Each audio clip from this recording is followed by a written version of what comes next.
feel the blood creeping up from the heathens. Got will, got fight, got pride, got reason. If they wanna go eat, then you know I'm gon' feed them. If you're coming for me, hope you're ready for a demon. I got eyes in the back of my head, I'm seeing. Take me for granted and you know I'm leaving. I'ma take what's mine with the webs I'm weaving. I could take this crowd from seeing to believing. Got a taste for blood and my tongue keeps bleeding from the words I spit. So sharp, so freezing, so cold. Behold, frostbite they feeling. I could tear you apart or I could go heal them. Don't believe in fate, don't believe in ceilings. I just need a taste.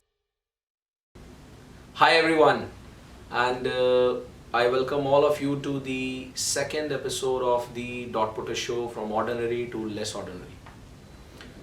आशा करता हूँ कि आप सब ने पहले episode में एक छोटा सा टूल दिया था आप सबको, और शायद सुबह उठने की आदत बन गई होगी, और अगर नहीं बनी तो डेफिनेटली आप मेरे से शेयर करोगे तो I will definitely address all those questions.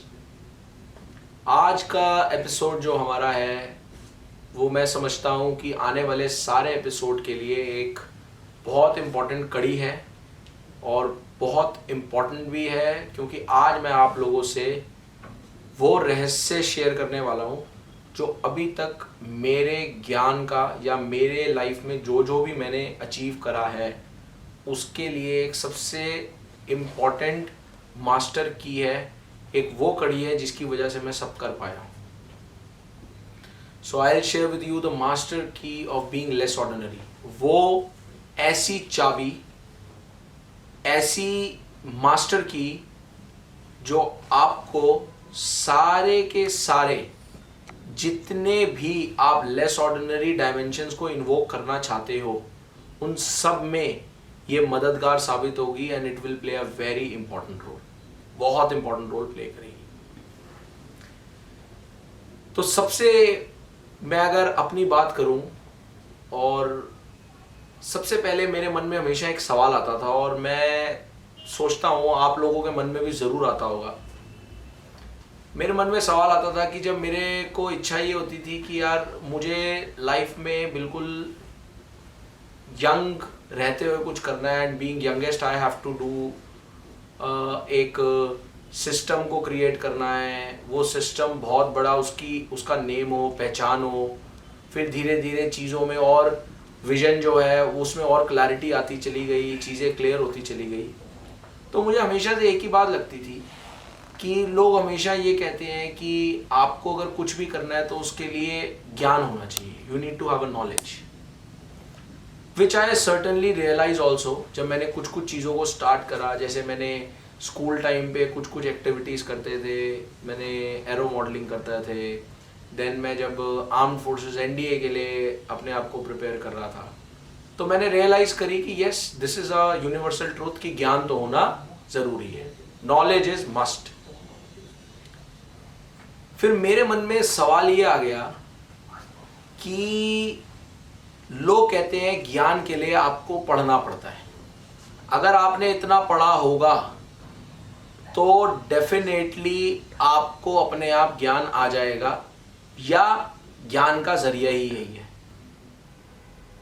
तो उस समय मेरे मन में सवाल ये नहीं आता था कि मैं कैसे पढ़ूं, या कब पढ़ना शुरू करूं, या मैं पढ़ूं ना पढ़ूं. मेरे मन में सवाल ये आता था, अगर मैं इन सबको उसी सिस्टम से बस पढ़ूंगा, अगर किसी ने कहा जी किताबें पढ़ो, आपने अगर ये करना है तो इसकी पढ़ाई करो, आपको ये करना है तो इसकी करो, या आपने मान लो इंटेलेक्चुअली कुछ करना है, तो आदमी कहता था कि जैसे हमारे यहाँ माना जाता है कि जी इंटेलेक्चुअल में जो हाईएस्ट, सबसे बड़ी जो आपको पढ़ाई तक जाना पड़ेगा वो है डॉक्टरेट तक, पीएचडी तक. तो मेरे मन में सवाल, लोगों के मन में अलग अलग सवाल आते थे. हमेशा मेरे मन में एक ही सवाल आता था कि यार अगर मैंने इतनी पढ़ाई तक, मैं सिर्फ पढ़ाई यही करता रह गया, जो कि अपना जिसका एक फिक्स ड्यूरेशन है, 3 साल 2 साल का प्रोग्राम, 3 साल 4 साल वगैरह वगैरह मास्टर्स होगी, तो मैं कहता था यार मेरी 25 26 27 पता लगेगा, पीएचडी तक मेरी 28 30 साल तक तो मैं वैसे ही पहुंच जाऊंगा, उस समय तो मैं अपनी पढ़ाई कर रहा हूँ, खत्म. तो जो मैं करना चाहता हूँ वो मैं करूंगा कब? तो जो मेरा गोल है वो तो गोल अचीव हो ही नहीं रहा. तो अब यहाँ सवाल ये आया, या तो मैं जल्दी छोटी एज में कुछ कर सकता हूं, सीख सकता हूं, या मैं नहीं सीख सकता हूं अगर मुझे इसी सिस्टम से जाना है बस. और साथ में एक और सवाल ये चलता था कि कोई आदमी कहता है कि जी इसको करने के लिए 3 साल का कोर्स करो या इस कोर्स में आपको एडमिशन लेना है। तो मैं सोचता था क्या आदमी को क्या गारंटी है कि आदमी को 3 साल में ही आएगा। हो सकता है शायद जो ये सब कुछ सिखाना चाह रहे हैं मैं 3 महीने में सीख जाऊं, और ये भी हो सकता है कि 3 साल में सीखने के बाद भी मेरी कभी ये स्ट्रगल खत्म ही ना हो, मुझे हमेशा लगता रहे कि नहीं यार अभी तो इसमें कुछ और है, अभी तो कुछ और है, अभी कुछ और है। इन सारे सवालों से करते करते करते करते करते मैंने कुछ टाइम बाद अपने सेल्फ एक्सपीरियंस से अलग अलग चीज़ों को करते हुए मैंने वो मास्टर की डिस्कवर कर ली खुद से, जो कि आपको कुछ भी कराने का हुनर आपके अंदर ला सकती है। दूसरी बात, अगर आपके पास वो चाबी है तो ज़रूरी नहीं है कि आपको किसी चीज़ को करने के लिए कोई किताब पढ़ना ज़रूरी है। अगर मान लेते हैं फॉर एग्जांपल आपके अंदर फोटोग्राफी का पैशन है, आप कहो जी मुझे फोटोग्राफी का जाकर के पहला डिप्लोमा करना पड़ेगा, पूरी क्लास लेनी पड़ेगी, नहीं। कहने का मतलब क्या है कि वो मास्टर की जिससे आप बिना कुछ पढ़े भी बहुत ज़्यादा नॉलेजेबल हो सकते हो, वो की मेरे हाथ में आ गई और वो की मैं आपके साथ अब शेयर करने वाला हूं। और वो की क्या है, उस की तक जब मैं पहुंचा तो वो की तक मैं कैसे पहुंचा, और यही रीजन है आज की डेट में हर मैक्सिमम हर इंसान का एंड मेजॉरिटी ऑफ यूथ का कि वो उस चाबी को खुद क्यों नहीं सेल्फ डिस्कवर कर पा रहे। ऐसा नहीं है वो नहीं कर सकते। I was also one of, मैं भी उसी भीड़ का एक सेम आदमी था। मैं क्यों डिस्कवर कर पाया, शायद मैं इतना फॉर्चुनेट था, शायद मेरे पे थोड़ा सा इस चीज़ की डिवाइन ब्लेसिंग्स थी, या there could be so many reasons, but वो डिस्कवर मैं क्यों कर पाया और आप क्यों नहीं कर पाए, पहले उसको समझना ज़रूरी है। मैंने जब बहुत ज़्यादा चीज़ों को समझा तो मुझे सबसे पहले एक चीज़ रियलाइज़ हुई कि जब मुझे कोई आदमी मूर्ख बोलता है या बेवकूफ़ बोलता है तो मुझे बड़ा दर्द होता है। आप लोगों को भी होता होगा। सीधी सी बात है, जब दिमाग है जिसके पास, इंटेलेक्ट है जिसके पास, और इंटेलेक्ट का काम होता है कि आपकी आइडेंटिटी को प्रोटेक्ट करना, यानी कि मैं खराब नहीं हूं, मैं समझदार हूं। तो अगर किसी ने आपको मूर्ख बोला, जैसे मुझे किसी ने बोला, तो दर्द तो होगा कि यार इसने बेवकूफ कैसे बोल दिया। तो मैंने थोड़ा सा इसको हट करके उल्टा सोचा, और वो मैंने क्या सोचा, मैंने ये इस तरीके से देखा कि अगर किसी एरिया का मुझे ज्ञान लेना है और अगर मैं दिल से इस बात को मान लेता हूं ये चीज मुझे नहीं आती, और मैं इस बात को मान लेता हूं कि इस एरिया में मैं मूर्ख हूं, मुझे कुछ नहीं आता जाता, आई एम डम, जीरो, तो मैंने क्या रियलाइज करा कि मेरी अंदर से डिटर्मिनेशन, उस काम को करने का पागलपन इतना ज्यादा बढ़ गया कि with in a short span of time 15-20 दिन में मैंने उस चीज के रिलेटेड इतना ज्ञान एकत्रित कर लिया, सिर्फ कागजी नहीं, एक्सपेरिमेंट करके प्रैक्टिकल ज्ञान, एक्सपीरियंशियल ज्ञान, वो इतना कुछ एकत्रित कर लिया, इतना कुछ गैदर कर लिया कि जो आदमी 1-1 साल से काम कर रहे हैं उनको भी नहीं था। तो मुझे एक सबसे अच्छी चीज तो पहले समझ आ गई कि सबसे इंपॉर्टेंट चीज, you have to give this acceptance कि अगर किसी चीज को भी लर्न करना है ना, तो लर्न करने किससे पहले, सबसे पहले लर्निंग का सबसे अच्छा तरीका है आप अपने किसी भी सेट लेवल, माइंड के लेवल को सेट करके मत जाओ, एक परसेप्शन से मत जाओ। सबसे बढ़िया टूल कि आपने अगर ये मान लिया और एक्सेप्ट कर लिया कि जी मैं मूर्ख हूं इस फील्ड में, आप ऑटोमेटिकली विद फुल स्पीड, जो हमारा मकसद है स्मार्ट वर्क, जल्दी सब कुछ करना है, आप बड़ी जल्दी नॉलेजेबल बन जाओगे, जो मैंने अपने साथ करा। तो जब मेरे पास ये आया तो फिर धीरे धीरे धीरे धीरे धीरे धीरे धीरे धीरे धीरे आगे चलते हुए सवाल यहां पर था अटका हुआ कि यार मैं अगर मान लो मैंने थोड़ा बहुत टेक्नोलॉजी के रिलेटेड पढ़ा, एसएसबी के रिलेटेड करा या लाइफ के दूसरी चीज़ों के रिलेटेड करा, बट वो सारी एरिया जो मैंने नहीं भी करे, जैसे example I am a psychologist but I am an uncertified psychologist, मेरे पास कोई कागज नहीं है, बट उस कागज के ना होने के बावजूद भी I take psychology of so many thousands of people, कितने सारों लोगों की करी है। मेरे पास कोई एमबीए की कागजी डिग्री नहीं है, उसके बावजूद भी in the biggest of the biggest MBA management institution I have been invited to give so many sessions and to guide them. तो ये कैसे हुआ कि यार एक एरिया का ज्ञान नहीं हुआ, तो इसकी जो की थी वो भी मैंने सेल्फ डिस्कवर करी और वो मास्टर की अब मैं आपसे सेकंड पार्ट शेयर करने वाला हूं। और वो क्या था, जब मैंने बड़ा शांति से बैठा, देन आई रियलाइज कि जो चीजें हैं हमारे आसपास जिनके अंदर हम घिरे हुए हैं, सराउंडेड हैं, वो सारी चीजें अगर आप उन चीजों के लिए थोड़ा रिसेप्टिव हो जाते हैं या आप बड़े स्ट्रॉन्ग ऑब्जर्वर बन जाते हैं, तो वो चीजें ही आपको अपने आप सब कुछ सिखा देती हैं। कहने का मतलब क्या है, बड़ा सिंपल सा मतलब है कि एग्जाम्पल के तौर पे देता हूं मैं आपको सबसे बढ़िया। आप साइंस के स्कॉलर हो, आपको सेंट्रीपिटल फोर्स भी पता है, आपको सेंट्रीफ्यूगल फोर्स भी पता है। आप लोग सारे सर्कस में गए हो, हम लोग सर्कस में जाते हैं और वहां पर एक होता है मौत का कुआं, और उस मौत के कुएं में एक इंसान बाइक चला रहा होता है, आवाज आ रही है जू जू जू जू तेज, और सारे लोग उस मौत के कुएं के चारों तरफ खड़े होकर के घे देख रहे होते हैं उसको।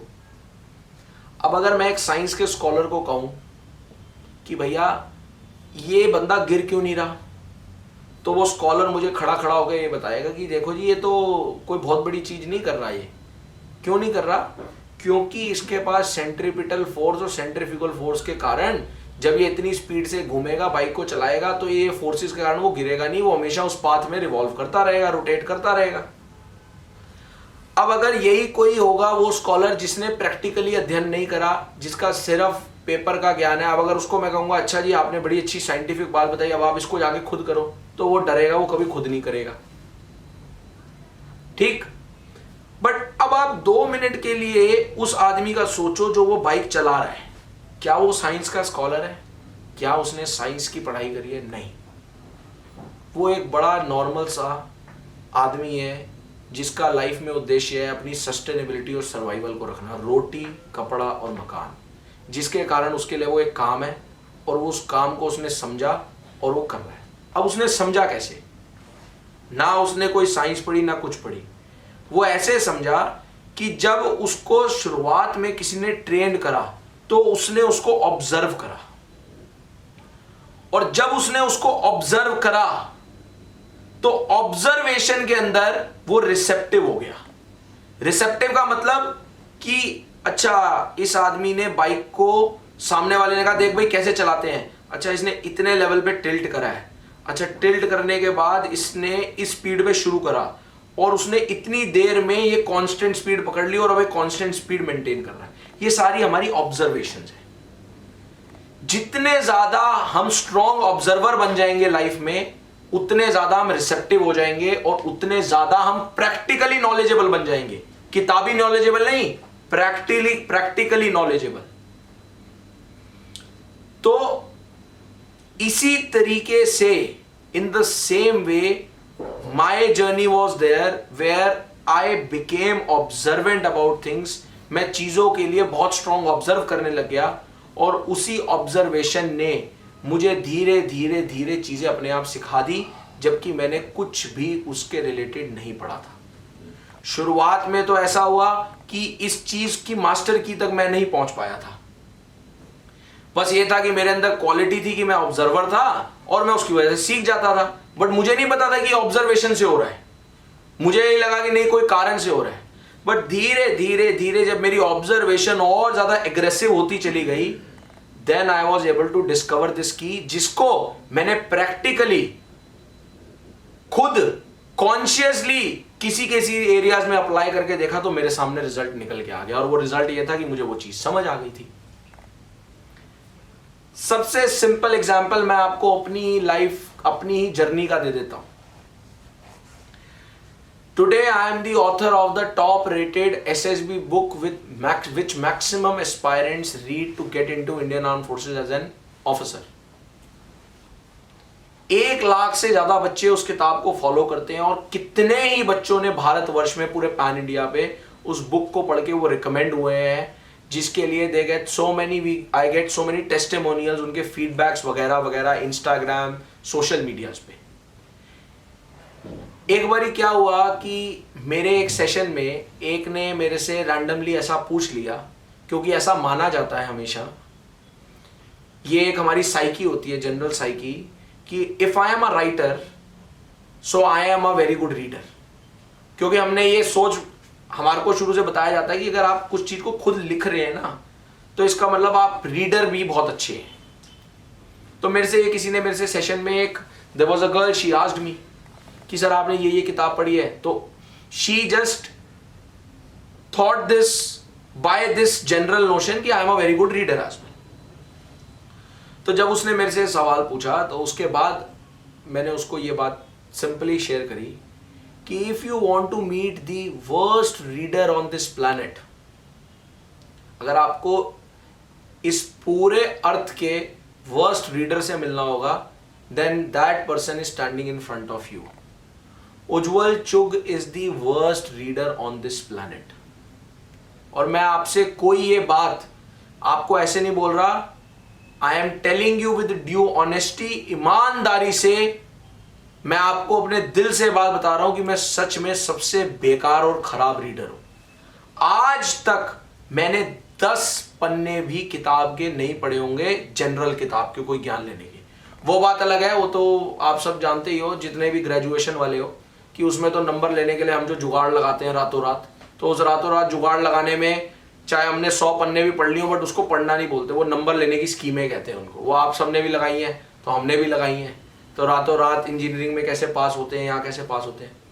बट ईमानदारी से एज अ रीडर मैंने 10 पन्ने भी किसी किताब के नहीं पढ़े। अब आप सोचो, तो अगला सवाल क्या आया वहां से जब मैंने ये बोला कि sir then how come you have written a book. भाई अगर मैंने 10 पन्ने भी नहीं पढ़े तो नोशन ही है, तो मैंने किताब कैसे लिख ली। तो अगर मैं आपको बताऊं मैंने किताब कैसे लिख ली, वो बड़ा सिंपल था। जब मैं 12th के बाद गया एनडीए के लिए, मेरे पास 2 चांसेस थी, दोनों में मेरे रिटर्न क्लियर हो गए। एसएसबी से रिकमेंड हो गया, जिसमें बहुत कम बच्चे पास होते हैं। एक बारी 140 में से 4 बच्चे रिकमेंड हुए and I was one of them. Second मेरा जो चांस था 122 एनडीए, 121 एनडीए और 122 एनडीए में अपीयर हुआ था। सेकंड जो मेरा चांस था उसमें 170 बच्चे थे, उसमें से 5 बच्चे पास हुए, उसमें अगेन मैं था। दोनों में मेरे मेडिकल हो गए क्लियर, दोनों में मुझे सब कुछ हो गया, बट अनफॉर्चुनेटली मैं इंडियन एयरफोर्स नहीं ज्वाइन कर पाया क्योंकि मेरी आई साइड में 0.25 मायोपिक आ गया। इंडियन आर्मी ज्वाइन करने की ऑप्शन थी मेरे पास, but I was only passionate about Indian Air Force, तो मैंने नहीं करी। अब वहां से जब निकलने के बाद मैंने अपना एंटरप्रेन्योरियल करियर शुरू करा, when I started the college और then I started my company, जो स्टार्टिंग में बड़ी जूझ के शुरू करी मैंने। तो एट दैट पर्टिकुलर टाइम जब लोगों को पता लगा कि भाई मैंने एसएसबी को क्लियर करा है और कुछ करा है, तो लोग मेरे पास आए, बहुत सारे मेरे ही फ्रेंड्स आए, मेरे जूनियर्स आए, कुछ 12th के बच्चे सुन करके कहीं आए, जो मेरे स्कूल के थे कुछ उन्होंने आए कि भैया इसको कैसे करते हैं सर, इसको कैसे करते हैं। किसी फ्रेंड ने कहा यार ये कैसे है, तूने दिया हुआ है वगैरह वगैरह। तो जो उन्होंने मेरे से सवाल पूछे, तो मैंने उन सवालों को जब सुना तो मुझे रियलाइज हुआ कि इन लोगों का एसएसबी के लिए कितना सारा भ्रम है। तो मैंने कुछ नहीं करा, just to share as knowledge, just with a very clean intention कि ठीक है यार मैं इनको सही बात बता दूं। I simply shared what I observed in SSB कि एसएसबी क्या ढूंढता है। तो जो वो ढूंढता है जब मैंने उनको ऑब्जर्व करा, मैंने उनके साथ शेयर करा और मैंने कहा कि भाई तुमने, किसी ने कहा जी मैंने कोचिंग लिया मुझे वैसा, मैंने कहा यार देख ऐसा कुछ नहीं होता, यू गो बाय दिस और तू करेगा तो क्लियर हो जाएगा। एंड वो सर्टेनली जर्नी होते होते वो इतनी बड़ी बन गई कि एक पूरी पोर्टल बन गई जहां पर पैन इंडिया पे बच्चों को गाइडेंस मिलने लग गई। और वो जर्नी इतनी लंबी हो गई कि कुछ साल बाद एक इंटरनेशनल पब्लिशिंग हाउस ने बोला कि प्लीज राइट अ बुक। और जो मैंने बुक लिखी ना, टू बी वेरी ऑनेस्ट, मैंने अपनी जस्ट आई वॉज रिसेप्टिव, और जो मेरी एक्चुअल ऑब्जर्वेशन थी मैंने उस पूरी ऑब्जर्वेशन को पेन डाउन कर दिया शब्दों में।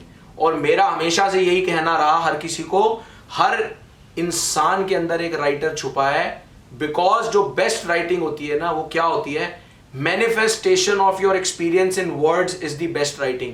अगर आपने अपने एक्सपीरियंस को, जिस जगह में आपने हाथ जलाया है, अगर आप उसको शब्दों में उतार दोगे तो उससे बढ़िया सुंदर राइटिंग कुछ नहीं होती है। और वही मैंने करा, और जितनी भी चीज मैंने एसएसबी में लिखी है वो मेरी सारी बड़ी क्लोज ऑब्जर्वेशन थी। और जब वो क्लोज ऑब्जर्वेशन को इतने सारे एस्पायरेंट्स किसी बहुत बड़े ऑफिसर से सुनते हैं, तो वो भी अल्टीमेटली वही बताता है, मैं भी वही बताता हूं। बट उस चीजों को मैं इतनी कम एज पे और जल्दी कैसे कैप्चर कर पाया, वो इसलिए कैप्चर कर पाया क्योंकि मेरी ऑब्जर्वेशन इतनी स्ट्रांग थी, और in other words I am very receptive about everything. So the master key for invoking your less ordinary dimensions, और ये मास्टर की, ट्रस्ट मी, आपको लाइफ में हर जगह मदद करेगी, हर एरिया में मदद करेगी, हर सक्सेस की डायमेंशन को छूने में मदद करेगी। और वो ये है, आप प्लीज आगे से, आज से, अभी से लाइफ में रिसेप्टिव हो जाओ। और रिसेप्टिव होने का क्या मतलब है?